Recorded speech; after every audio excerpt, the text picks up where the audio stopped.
Good morning class. आज हम आपका हिस्ट्री का लेसन नंबर 1 एक क्वेश्चन आंसर करेंगे। इसकी डिस्कशन हम कर चुके हैं, रीडिंग कर चुके हैं हम। तो first question is which period of history is known as medieval period of Indian history. History के कौन से पीरियड को मिडीवियल हिस्ट्री कहा जाता है? The period from 800 AD to 1800 AD is known as the medieval period of Indian history. 800 AD से लेके 1800 AD तक का जो पीरियड टाइम काल है, उस टाइम को हम medieval period of Indian history कहते हैं। Next question is make a list of the various names given to India by the people of different country. India जो आज हमारा देश है उसका नाम है इंडिया। तो इसको जो है अलग अलग देशों के लोगों ने आके इसको कौन कौन से नामों से पुकारा। The various names given to India by the people of different countries are Sapta Sindhu by holy book of Parsis. Parsis की जो बुक है होली बुक, उसमें इंडिया को सप सिंधु नाम कहा गया है। और पर्शियन ने जो है उसको इंडिया कहा है, और हिंद जो है उसको अरब्स ने कहा है। और बुद्धिस्ट की जो टेक्स्ट बुक है उसमें इंडिया को किस नाम से बुलाया गया है? जम्बू द्वीपा। और इंडी बाय ग्रीक्स, ग्रीक ने उसको इंडिस बोला है। और संस्कृत में इसका नाम भारत है, और संस्कृत लिटरेचर में। और हिंदुस्तान जो है ये इसका हिंदुस्तान इसका एक नाम है। Why do you think that coins are important as an archaeological sources? coin जो है important archaeology sources क्यों माने जाते हैं? Coins are important as an archaeological sources because they give us details of important political events. क्योंकि coins के ऊपर जो है dates लिखी होती हैं, तो हमें जो political events होती हैं कब कब हुई है, तो उन dates के बारे में हमें coin से ही पता चलता है। Next question is name a few archaeological sources of the medieval period. medieval period के कुछ archaeological sources के बारे में बताइए। medieval period के archaeological sources है temples, mosques, forts, monuments, paintings and coins are various archaeological sources of the medieval period. Next question is what do you understand by the term travelogue? travelogue से आपका क्या मतलब है? travelogues जो है travel, इसके नाम से समझ आ रहा है ट्रेवल जो इंडिया में जो फॉरेन ट्रेवलर्स आए इंडिया में, इंडिया के बारे में जानने के लिए कुछ ट्रेवलर आए थे, तो वो जो है उनको हम ट्रेवलॉग, उन्होंने कुछ ट्रेवलॉग्स लिखे। Travelogues are accounts written by foreigners. जो फॉरेनर्स आते हैं दूसरे देशों से हमारे देश में, वो कुछ अकाउंट जो है इंडिया के बारे में लिखते हैं about their journey and experience during the visit in India. जब वो इंडिया में आते हैं उस समय में इंडिया का माहौल कैसा था, लोग कैसे थे, किस तरह का शासन प्रबंध था, इन सब के बारे में वो लिखते थे। अब लॉन्ग क्वेश्चन है। First long question is what do you understand by the term chronicler? Chroniclers क्या मीनिंग है? कॉर्निकल्स तो क्या होते हैं? जो सीक्वेंस वाइज रिकॉर्ड लिखते हैं। तो कॉर्निकलर्स आर पर्सन्स जो लिखते हैं कॉर्निकल्स को।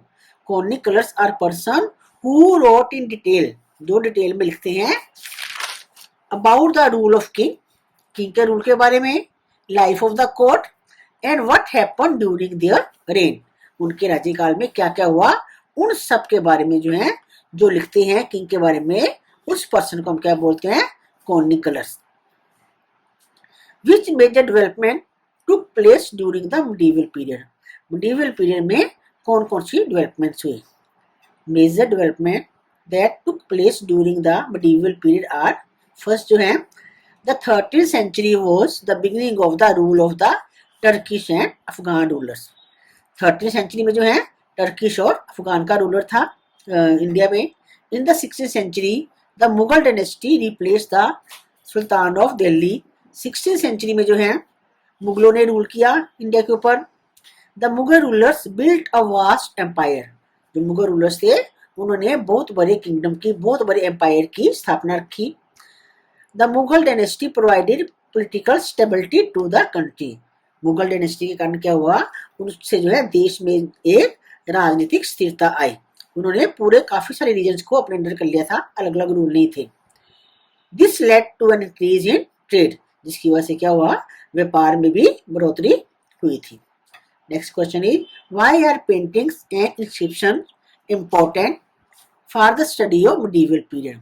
मिडीवल पीरियड में पेंटिंग्स और इंस्क्रिप्शन का क्या रोल है। पेंटिंग जो है, जो पेंटिंग करते हैं, पेंटिंग्स एंड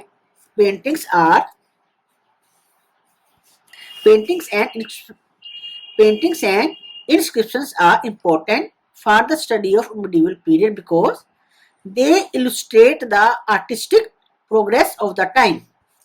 उस टाइम में जो किस किस तरह का आर्ट चल रहा था उसके बारे में हमें पेंटिंग से पता चलता है। They tell us the nature of society, the way of dressing and the customs follow. उस समय में क्योंकि पेंटिंग में कई तरह की चीजें दिखाई जाती हैं, तो हमें उस समय के समाज के बारे में पता चलता है, कैसा समाज था, या लोग कैसे कपड़े पहनते थे, या कैसे कस्टम्स फॉलो करते थे, उन सब के बारे में पेंटिंग से पता चलता है। इसका थर्ड पॉइंट है इस क्वेश्चन का, inscriptions are an important source of information about India's past. और इंस्क्रिप्शंस क्या होती हैं, जो रिटन कोर्स होती हैं पिलर्स के ऊपर, रॉक्स के ऊपर, उनसे जो है हमें इंडिया के पास्ट के बारे में इंफॉर्मेशन मिलती है। Next question is write in detail about the kinds of literary sources of medieval period. Medieval period के लिटरेरी सोर्सेज कौन कौन से थे। Literary sources are those works that were written in different language. अलग अलग language में लिखे हुए थे।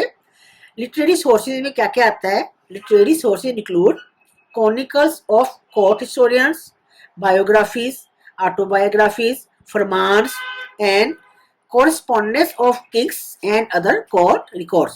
जो भी हैं, बायोग्राफी है या ऑटोबायोग्राफी है, या किसी किंग ने फरमान दिया है, वो सब कुछ जो है, जहाँ कोर्ट के ऑर्डर्स हैं, वो सारे जो है किस में काउंट होते हैं, लिटरेरी सोर्सेज में।